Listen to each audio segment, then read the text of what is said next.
Sometimes people consider load charts to be a little old-fashioned.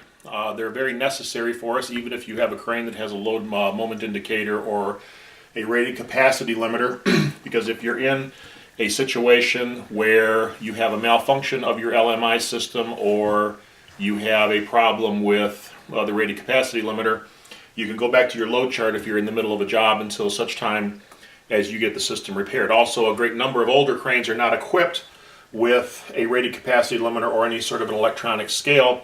So there has to be some sort of a graphic way to calculate what the capacity of the crane is at any specific load radius. First of all, we want to talk about load radius. There's two things here up on the board that we have. The first one is the graphic representation of what the crane looks like with the boom at different lengths and at different angles.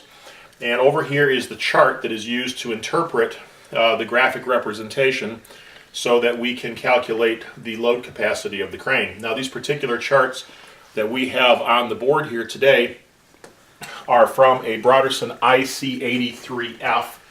Now, each individual crane that we deal with is going to have its own load chart. So we're not intending here to give you a one-size-fits-all load chart. What we're trying to do is just explain the ways in which we use load charts and how they are calculated. Now, the first thing we want to understand is where is the center line of the crane, because the capacity of the crane is determined by the difference between the center line of the crane and the weight or the load hanging on the end of the boom. Now, in this particular case, as you can see, the boom pivot is back behind the center line. Some cranes calculate their center line from the boom pivot pin. On this particular crane, it does not. If you look here, you'll see the center line is somewhere forward of the boom pivot pin, which on this particular crane happens to be the exact center line of the turret where the boom rotates. And so we can use the load chart to calculate our load radius. Once again, the load radius is the distance between the center line of the crane and wherever your hook happens to be hanging at that particular moment. Now, this particular crane, this Broderson crane, has a 3-section main boom with an available and optional 10-foot pin-on jib. And you will see that there are a series of arcs on this graphic representation that show where the boom would move at a particular length as you raise it from 70 degrees and lower it down to 0 degrees. Now, this first arc right here represents the main boom only, with the boom completely collapsed with it drawn all the way together. And you'll see here that from the center line to the end of the boom, when the boom is at 0 degrees, when it's exactly horizontal, is about 11.5 feet. Your next line, your next graphic representation here, your next arc, is with the main boom with one section fully extended. It can be either section, either the middle section or the end section. But this gives you the arc that the boom would move through. And as you can see here also, if the boom was at 0 degrees at horizontal, you would be about 21 feet from the center line of the crane. Now, this is not to be confused with the distance between the front bumper of the crane and the load that is hanging.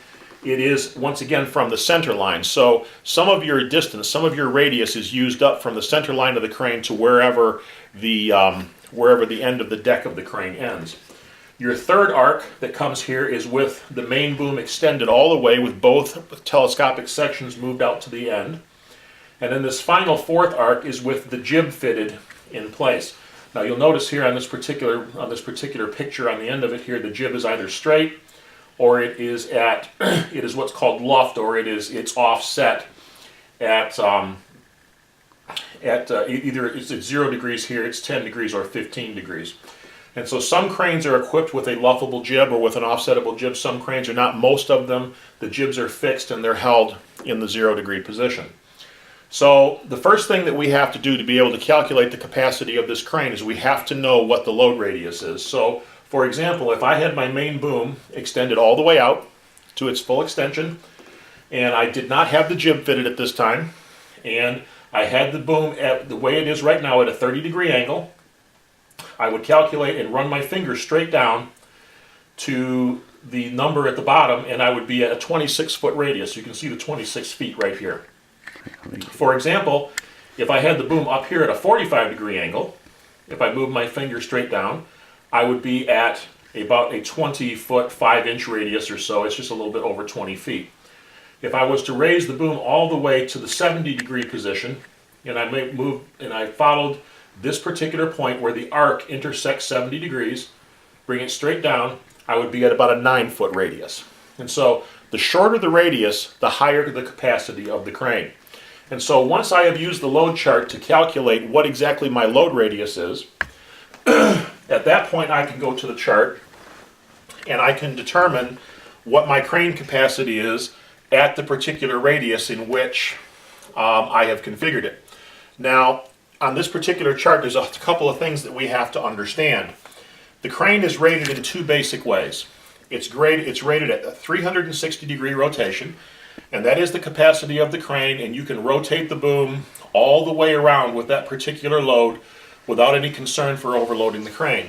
Now, in another instance, you can rate the crane as over the front. Now, over the front is generally considered to be with the boom exactly straight ahead at 0 degrees or within 5 degrees of that, which is a very, very short distance. So if you're going to rate the crane over the front, you have to make sure that your boom stays in that over the front position, because as you rotate the boom, you can overload it. For example, excuse me, here on rubber at a 5-foot radius, you have a 9,400 pound capacity rotating the boom 360 degrees. If you have it on rubber just over the front, your capacity is 11,400 pounds. So as you can see here, there's about a 20-25% difference between the capacities that are rated. So we have to determine which we're going to rate our crane for at 360 degrees rotation or over the front. And so it is my preference that whenever you're setting up a lift, that unless it is absolutely necessary, that you calculate your load radius, you calculate your load rating on your 360 degree rotation. That way you don't make a mistake and suddenly rotate the boom and overload the crane. The other thing is we're going to be rated in each of these categories either on rubber or on outriggers. As you can imagine, the crane is much more stable when the outriggers are placed on the ground than it is when it's sitting on its wheels or its tires. And so whenever possible, in any sort of a lifting operation, unless you're going to pick and carry the load, where you actually pick the load and hold it on the end of the boom and actually drive the crane, it's always preferable to rate the crane on outriggers if you possibly can, to make sure the outriggers are down and they're on a stable surface. Now, the other thing that we have to understand is that once we've determined that we're going to rate the crane at a 360 degree rotation, and we've decided, for example, that we're going to have the crane on its outriggers, which is its most stable position, there's also a dark black line on each one of these charts. This dark black line indicates the difference between the crane's tipping point and where the crane is going to be structurally damaged. For example, when you are on outriggers, if you are at a 16-foot radius, you're above the black line. That means that if you overload the crane is not going to tip over. The crane is going to be structurally damaged if you overload it. This represents the crane's structural capacity. When you go below the black line, that is limited by the tipping capacity. When you're on outriggers, when you're at capacity, you're at 85% of tipping capacity. So anything that is below the black line, if you overload the crane, you're going to tip it over. Anything that is above the black line, if you overload the crane, you're going to damage the crane itself, bend the boom, so on and so forth. And so in the example that we gave over here, as you come down with the boom extended all the way out at 30 degrees, you come down here and you find that you're at a 26-foot radius. In other words, you're 26 feet from where the hook is hanging to the center of the turret. And so if we come to our chart here and we go to 26 feet, if the crane is on rubber, my capacity is 650 pounds. If you come to the next chart, which is on outriggers at 26 feet, my capacity is 2,050 pounds. Now you can see that this being a 17,000 pound maximum capacity crane, that as you move away from the center line, your capacity drops very, very quickly as you move away from the center line. And so the other consideration that we need to have is how many parts of line are we using. For example, on this particular crane, if you look down here, it says use a single part load line for loads up to 9,000 pounds. So if your load is 9,000 pounds or less, you can use a single part line. But if your load is going to be more than 9,000 pounds, but up to 17,000 pounds, you have to use a two-part line to make sure that you have the winch capacity, because the winch is hydraulically limited, that it will not pull more than 9,000 pounds on a single line pull. And so once you've calculated that radius, 26 feet, if you only had one boom section out instead of two extended, you would be at 21 feet. And here, if you look here, if I'm at 21 feet, there is no 21-foot space upon the load chart. You have 20 and 22. So whenever your radius falls in between two spaces on the load chart, you always go to the next higher ones. For a 21-foot radius, I would use a 22-foot rating. And so on rubber, I would have a capacity of 850 pounds, and on outriggers, I would have a capacity of 2,650 pounds. And so when you have the jib fitted, if you go down here to the bottom, this bottom load chart has to do with the 10-foot jib extension. Now, the jib extension is there for lifting very light loads to very high heights at your maximum height that the crane will reach. And so you have to make sure that if you're using the jib, that you use the jib chart that's on the bottom. Now, here we have the boom extension angle, which is either 0, 15, or 30 degrees. And so if it's at 0 degrees, you use the 0 degree chart.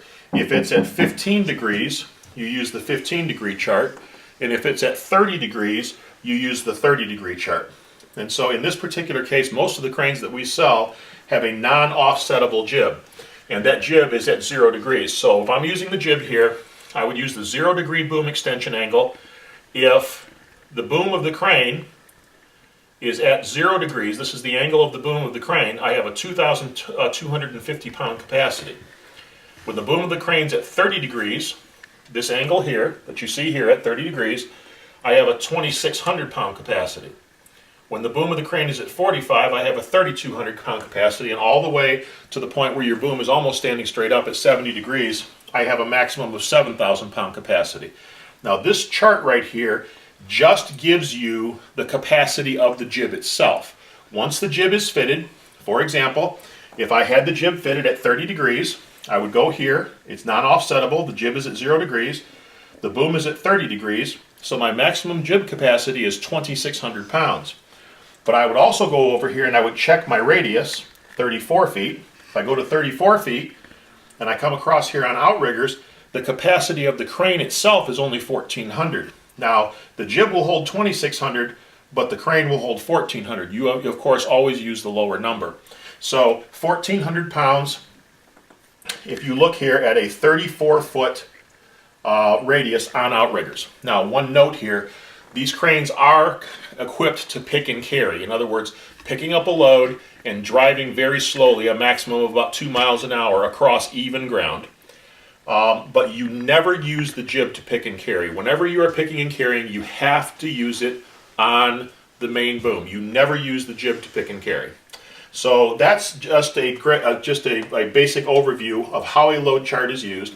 Remember once again that when you're above the black line, we're limited by structural capacity. When you're below the black line, you're limited by tipping capacity. And so you don't want to invade that safety factor that you have of 15%. So never overload the crane, and you'll always have success in your lifting operations. Thank you for your attention.